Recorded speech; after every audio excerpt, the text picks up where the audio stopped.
Are you tired of buying ready-made Bracups in the market that always end up not giving you the expected result after making your corset dresses? Then you have to watch this video to the end, because this video is a detailed tutorial on how to make your Bracups for your corsets.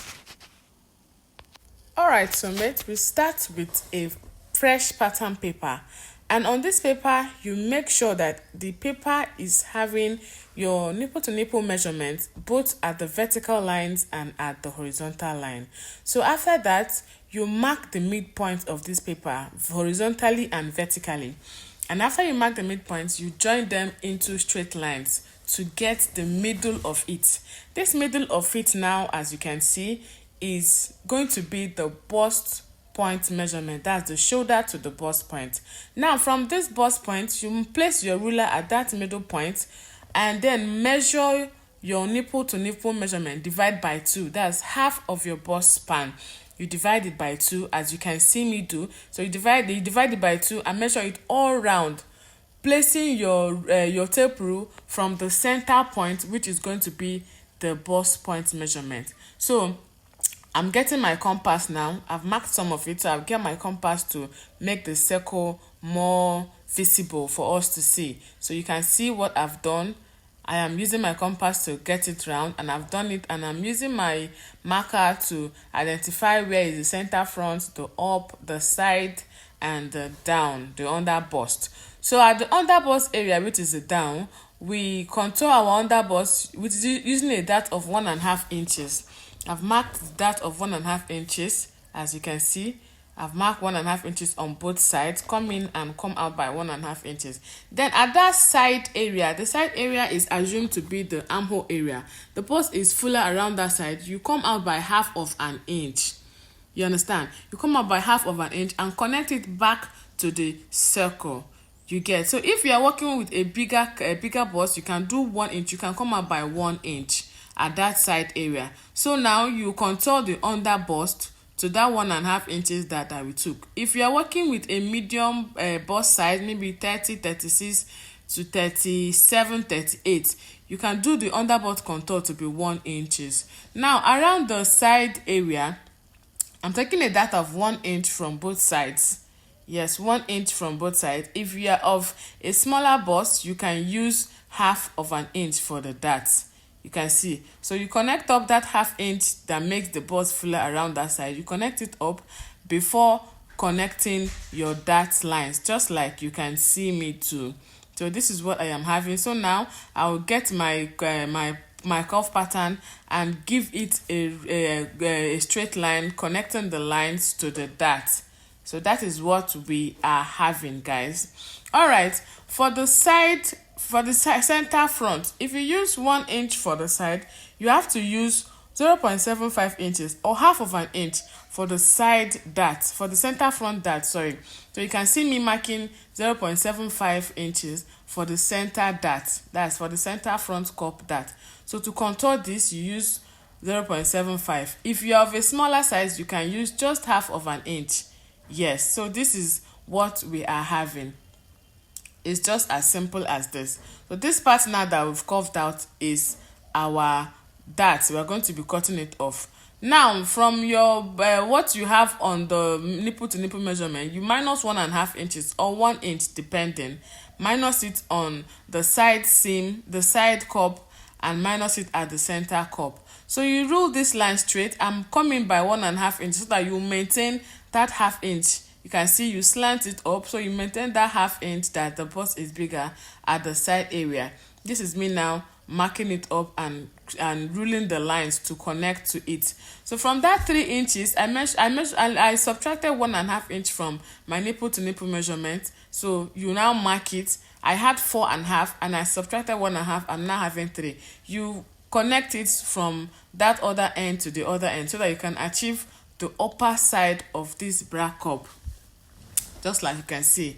So from the center front, you come in by 0.25 inches, so that you can get this front shape, because we know that the front is a bit having a little sweetheart neck. And from that part, I came down by 1.5 inches. So I'm going to now connect the lines from this from that from the armhole area, assuming, yes, from the armhole area, because that side is the armhole area and this other side is the center front. From the armhole area, I'm now going to connect it to meet the center front. You see the sweetheart neck that we are having. So if you don't want yours to be too open like this, you can cover up. Maybe you can come down by 1/2 inch from that upper line and then you connect. So these are our darts. This is just as simple as, with just one measurement you are going to achieve this, and this measurement is the bust span of your client. So if you want a fuller coverage, you can just come down by this circle around the up. You just come down by 1 inch to connect it to the center front, so that you can have a fuller coverage if you don't want to expose any part of your cleavage. So from that 0.25 that we came in, you connect it back to the circle.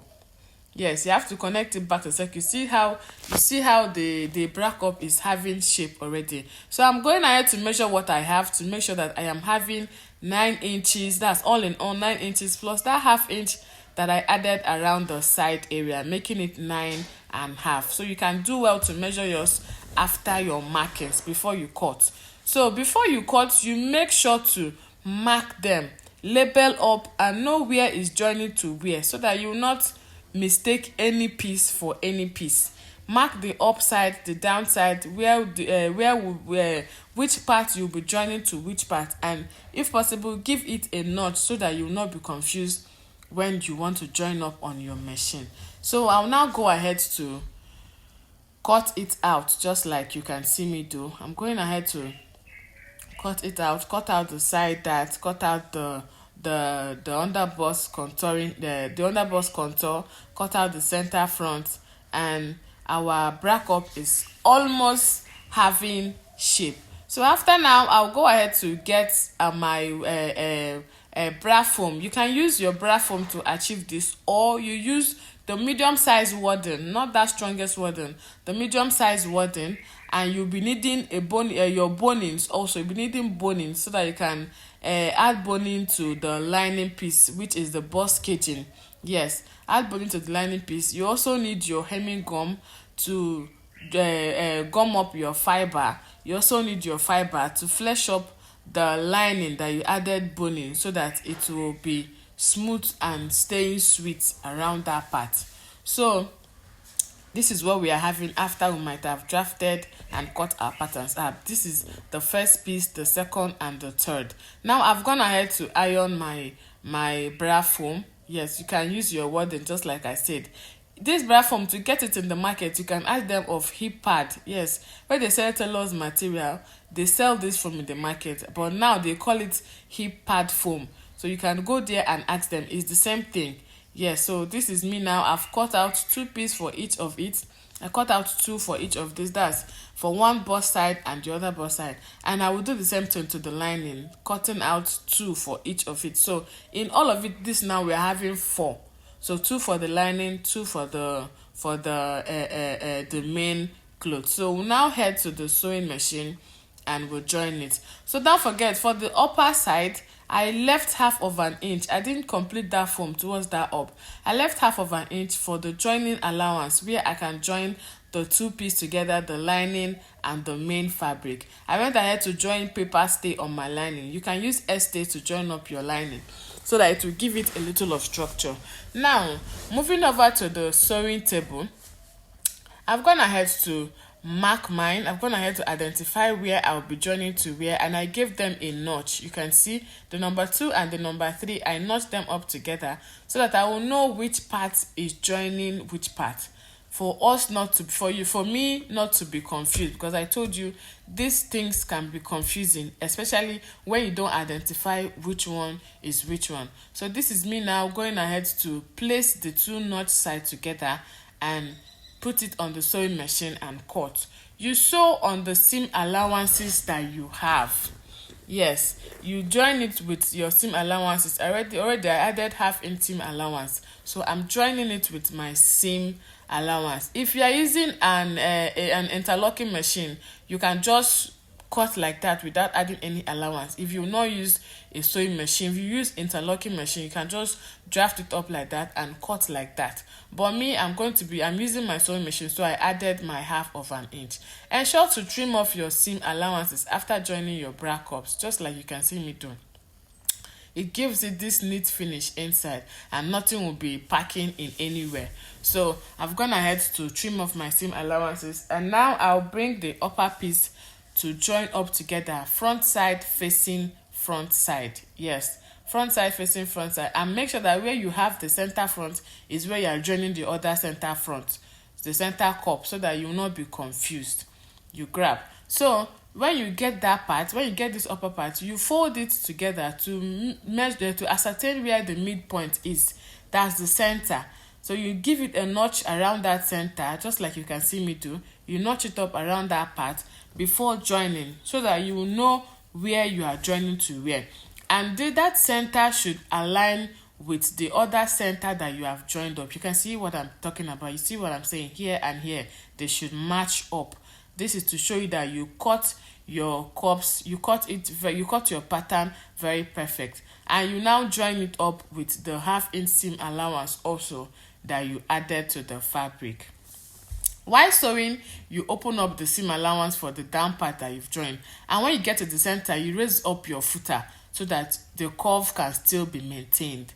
So this is me now at the end. I finished joining this one. I am going to give it a notch. Yes, this is what we are having. Can you see, guys? Our Bracup is already forming. So I'm going to cut off the little excess that I have. Ensure to cut off any excess, but don't cut it off too much. Just slant it the way you can see me do. Slant it up. So slant it up and trim off your little excess. So this is what we are having at the end of that. You can see. So I'll go ahead and still join up the second part of it to show us what we have for our 2 bra cups.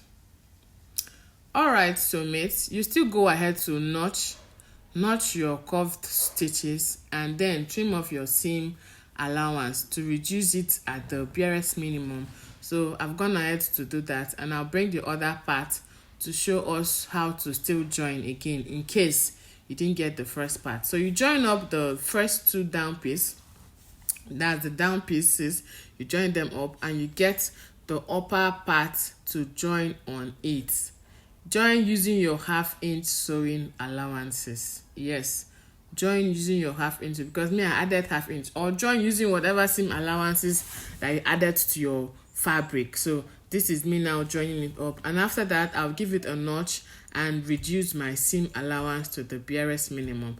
Ensure to cut off your excesses. You see the excess that we're having here? Ensure to cut it off and continue with what you're doing. It's okay to have little excess. Yes. So you trim off that part and you give it a notch, then you trim your seam allowances. This is me now notching it up, and I'm going to go ahead to trim off my seam allowances just the way you are seeing. Alright, so after now, I'll now take it to the ironing table. This is me now cutting the seam allowances. After trimming this off, I'll take it to the ironing table and show us how to iron this up, so that we'll still maintain this curvy breast cup that we are looking for. This is the first one and this is the second one. You see what we are having? You see how curved it is? You see? So we'll now take it to the ironing table. I've gone ahead to iron the first one, and I'll bring the second one to show us how to do that in detail.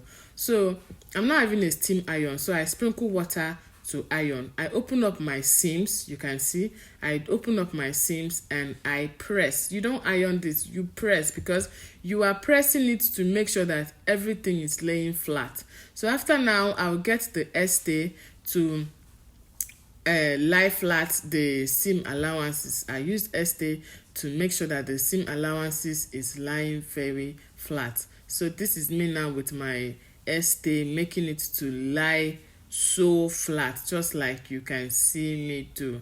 Yes, so I'm using my seam allowances to achieve that. Can you see? I'm using my emming gum, my stay. So I'm adding stay around it all over to iron it so that it can lay flat. the seam allowances can lay flat. And while you are ironing, please make sure to round it up because you are looking for a round effect. And please don't iron on a flat surface. Use your tailor's hammer to iron whatever to press whenever you are pressing a bustier or a Bracup. Because if you don't use your tailor's hammer, if you iron it like your regular cloth ironing, skirt ironing, you are going to have a flat look no matter how curved what you sew was. If you don't iron it with your boss ham or your tailor's ham, you are not going to get a curvy or a copy effect. So this is me now using my tailor's ham to achieve that.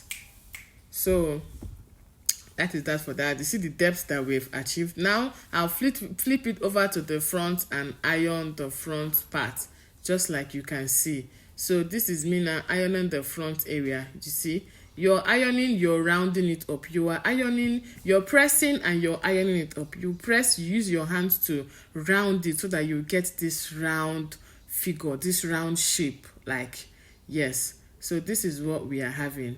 This is it, guys. You can see. So iron and make it round. Iron and make it round. Be ironing and be using your palms to round it up. So I'll now go ahead to bring the two, that's the other Bracup and this one that we finished. I'll bring the both of them to show us what we are having. So this is the end result. You can see this is the first one and this is the second one. You see what we are having at the end of this of pressing it. So now I'll go ahead and get my lining piece, attach my boning channel, and then bring it to the ironing table to still show us how we are going to be achieving that, because we'll be using a fiber to flesh up the boning channel. So I've gone ahead to put my hemming gum on it. I sprinkle water and I'm bringing my fiber on it to iron so that it can have this flesh up, so that it will not be poking, the bonings will not be poking on the clothes. Yes, if you don't do this, the bonings will not be relaxed. But if you don't have a fiber like I used, you can use the softest wadding. Yes, you can use that softest wadding. You can add 2 to 3 layers of it and it will give you what I'm having here. It will still give you the same effect. So I'm going ahead to double up the layers of this fiber. I use my iron to press down the other one. So the second one, I'll just use my machine to stitch it up round from where I'm having that boning, where I joined up the boning. So I'll stitch it up round and it will now be the second layer. I wouldn't be ironing it. No, I don't want it to be ironed. I want it to have that foamy effect. So that is why I am not ironing it. So this is what I am doing, going ahead to sew it all round to that part that I put my boning, just like you can see me do. So after that, I will now trim off the excess fiber that is left. Don't forget, you can use your wadden. Add how many layers of wadding that you wish to add and you can get this fleshed up. So I'm now trimming off the excesses and go to give it a nice press. Pressing is just the main important aspect of this. See, I've pressed it out and this is what we are having. So I'm now going ahead to join in the front piece and the lining piece, join them up at the side, at the upper side, just to close it up. Mind you, I said I'm going to use this to be cut. I'm going to use these Bracups to be sewing a corset dress, which I will still show in this channel. So I'll go ahead and join up that upper parts for the both piece with that 1/2 inch seam allowance that I add. Okay, guys. All right, so mates, if you have watched to this point and you are yet to subscribe to my channel, tell me what you are really waiting for. Please subscribe to my channel, like this video, and give me a comment in the comment section. Tell me if you are going to be trying this, or tell me if you find this interesting. Tell me if you still want me to show the video of how I used it to make my corset dress. And tell me if you're going to trying it out. Let me see your outcome. Okay, I've gone ahead to join the lining piece and the main piece together. So I'm now going to turn it over. I've given it a notch. I'll reduce my seam allowances, turn it over, and show us what we are going to be having. Yes, see, this is me now flipping it over. Flipping it over can be kind of stressy because the bonings in the lining piece, that the boning channels that we use for the bust caging in the lining part is kind of going to be obstructing or disturbing. But you have to use your woman power, you know. Woman too have woman power. You have to use your woman power to drag it up and make sure that the lining piece and the clothes piece, they are equal. So I'm going to do that, use my pins and hold them up and give it a nice press, and I'll still show you what the outcomes will be like, what we have achieved so far. I will show you the both of them. I have to do one to show us. So this is me trying to figure it out, make sure that they align, and use my pins to pin up and iron. And here we go. We are having the end result already. This is looking so neat, guys. See the inside, you see the curves that we are having. Yes, so this is what we are going to be having. You can see how standing these Bracups are. Can you see? This is even far way much better than that one that we'll buy in the market. With just your bust span measurement, your bonings, your bra foam or your wadding, your material, you are just done with this. So with just these few things, you can use these few measurements and few materials to achieve this. Me, I prefer this one actually because it is giving me what I am looking for. Yes, it's just the best. The cup is cupping and the inside is as deep as I want it to be, to accumulate, to cover up, to like I cover up the so that the bust can enter and sit perfectly well. So this is what we're having. This is what the inside is looking like. You can see those depths. You can see. So I'll be going further to use this to make a corset dress. So let me know in the comment section if you'll be interested to see how I use this and incorporated it into a dress. All right, guys, here is the end of this video. See you in my next one. Bye.